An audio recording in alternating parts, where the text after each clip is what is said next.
ఇప్పుడు ఇంటి మీద దాడి చేయటం అనేది తప్పు. చాలా ఇప్పుడు తప్పు. చంద్రబాబు జగన్ గెలిచిండు, వాళ్ళ ఇళ్ళ మీదకి వెళ్ళి ఏమైనా దాడి చేయటం, పప్పు బాంబులు వేయటం అలాంటివి ఏమైనా చేసిండా? ప్రతి ఒక్కరిని పేరు పేరు చెప్పి వాళ్ళు అరెస్ట్ చేస్తున్నారు. అది కరెక్ట్ కాదు. కాదు, ఇప్పుడు వైఎస్ఆర్సీపీ వాళ్ళు అనేది ఏంటంటే కోర్టు క్లియర్గా చెప్పింది అక్కడ ఏ కల్తీ జరగలేదని చెప్పి, మరి టీడీపీ వాళ్ళు ఫ్లెక్సీలు వేసి ఎందుకు రెచ్చగొడుతున్నారంట? తగాదాలకి నిన్న కమిటీ వేశారు కదా, తగాదాలకండి. వేరే వేరే ప్లాన్కి నిన్న కమిటీ తగదాలకండి, ఇంకంతకుమించి ఏం లేదు. చెప్పిన హామీలు నెరవేర్చుకోకుండా ఇవన్నీ తప్పించుకోవడానికి ప్లాను. నిన్న రీసెంట్గా మళ్ళీ పవన్ కళ్యాణ్ గారు ఒక సీఎం అలా చేయమని చెప్పడు అని చెప్పి మరి మాట్లాడుతున్నారు కదా, ఏంటి మరి పవన్ కళ్యాణ్ గారు ఏంటి? పవన్ కళ్యాణ్ గారిది ఏముందని ఎదవా. ఎవడు సంకెత్తితే ఆడు సక్కన అవుతాడు. పవన్ కళ్యాణ్ ఓడి ఎదవా. ఆడ లొంగే డైర్ కట్టుకోమాను, జాకెట్ లొంగ వేసుకొని జరగమానాన్ని.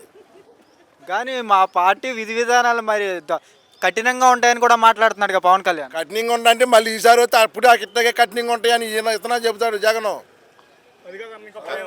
15 సంవత్సరాలు కలిసి ఉంటావు, పిఠాపురంలో కూడా మళ్ళీ నేనే పోటీ అండి. మాట నేనేం చెబుతా, ఇది రేపు ఈసారి చూడమానండి. మాట నేను 10 సంవత్సరాలు ఉంటా, 20 సంవత్సరాలు ఉంటా, మాట నేనేం చెబుతా. ఈసారి రావాలిగా. మొన్న గెలిచింది ఎవరు? మొన్న గెలిచింది కూడా జగనే. మొన్న గెలిచింది కూడా జగనే. ఆ మాట అంటే 2019లో కూడా మరి మీరు స్కామ్ చేసి గెలిచారని అడుగుతున్నారు కదా వీళ్ళు. లేదు, అదంతా ఉత్త మాటే. ఇప్పుడు చేశారు కదా స్కామ్. ఆడ ఇంట్లో నుంచి బయట రానివ్వచ్చుగా, ఎందుకు రాని ఎందుకు ఆఫ్ చేస్తారు అక్కడ? ఇప్పుడు మీరు వచ్చినప్పుడు భయం లేదు, ఆయన ఉన్నప్పుడు అంటే. రానిలేదాడు జగన్. రాని కూడా నాపిండి ఇట్లా అడ్డబెట్టిండా? పెట్టలేదుగా. ఏం చెప్పారంటే మనం గెలిచిన వాడిని అందరం మన మనుషులని లెక్కేసుకొని మొంగలో సాగిపోయారు.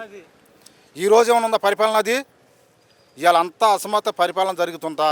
ఒక రైతుకు గిట్టుబాటు ధర లేదు, రైతులు రోడ్డున పడ్డం, అమ్మఒడి అన్నారు అది ఖాళీ అయిపోయింది. మరి ఇది మళ్ళా ఈ రైతు భరోసా అన్నారు సార్, రైతు భరోసా అన్నారు, రైతు భరోసా కూడా మీరు చేతులు ఎత్తేసారు. 7 సార్లు చేతులు ఎత్తేసారు. ఏంటండి ఇంకా బతికేది?